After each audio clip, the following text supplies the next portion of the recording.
नमस्कार. All exam कट्टा या यूट्यूब चॅनलवर भविष्यातील सर्व विद्यार्थ्यांचं सहर्ष स्वागत.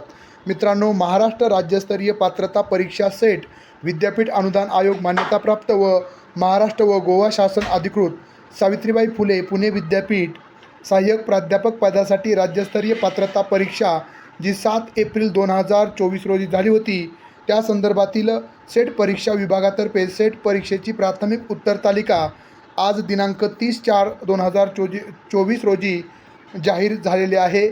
राज्यस्तरीय पात्रता परीक्षा विभाग सावित्रीबाई फुले पुणे विद्यापीठाच्या वतीने 39वी सेट परीक्षा जी दिनांक 7 एप्रिल 2024 रोजी महाराष्ट्र व गोव्यातील एकूण 17 शहरातील 289 परीक्षा केंद्रावर घेण्यात आली होती. सेट परीक्षा विभागातर्फे सेट परीक्षेची प्राथमिक उत्तर तालिका दिनांक 30/4/2024 रोजी जाहीर होणार झालेले आहे.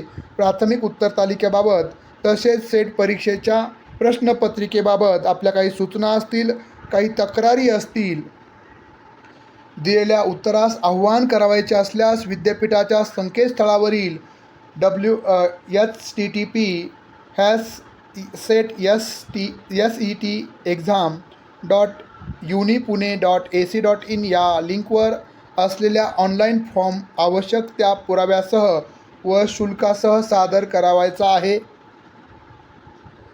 विद्यार्थ्यांनी तुम्हाला जर काही प्रश्नाबाबत आक्षेप असतील तर तुम्ही नोंदवू शकता. त्यासाठी तो संकेतस्थळ दिलेला आहे. विद्यार्थ्यांनी विद्यापीठ सेट संकेतस्थळावरील सर्व सूचना काटेकोरपणे वाचून दिलेल्या सूचनेप्रमाणे आपले प्राथमिक उत्तर तालिकेबाबत काही सूचना असल्यास ऑनलाईन पद्धतीने आवश्यक त्या शुल्कासह अर्ज करावेत. सदर अर्ज फक्त ऑनलाईन पद्धतीनेच जमा करावा. व्यक्तिशः किंवा टपालामार्फत सेट विभागात स्वीकारला जाणार नाही. तुम्हाला ह्या ज्या हरकती आहेत त्या सर्व ऑनलाईन पद्धतीनंच नोंदवायच्यात, फिजिकली नाही किंवा पोस्टानं देखील नाही. सदर उत्तर तालिकेबाबत लिंक वरील संकेतस्थळावर 30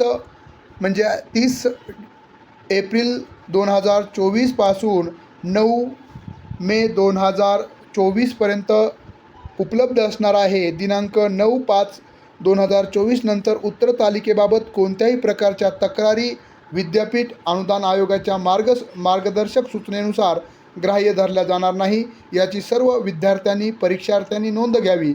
या प्रक्रियेनंतर विद्यापीठ अनुदान आयोगाच्या मार्गदर्शक तत्वानुसार अंतिम उत्तर तालिका निकालाबरोबर जाहीर करण्यात येणार आहे. ज्यावेळी 1 महिन्याचा कालावधी घेतला जातो, जूनमध्ये तुमचा निकाल जाहीर होईल. ज्यांना काही आक्षेप असतील पेपर 1 संदर्भात, पेपर 2 संदर्भात, तर निश्चितच तुम्ही आक्षेप नोंदवू शकता. आणि ज्या विद्यार्थ्यांना नेटसाठी जे तयारी करत आहेत त्यांना देखील आपल्या ऑल एक्झाम कट्ट्याच्या माध्यमातून बॅचेस सुरू आहेत, जॉईन करू शकता. धन्यवाद.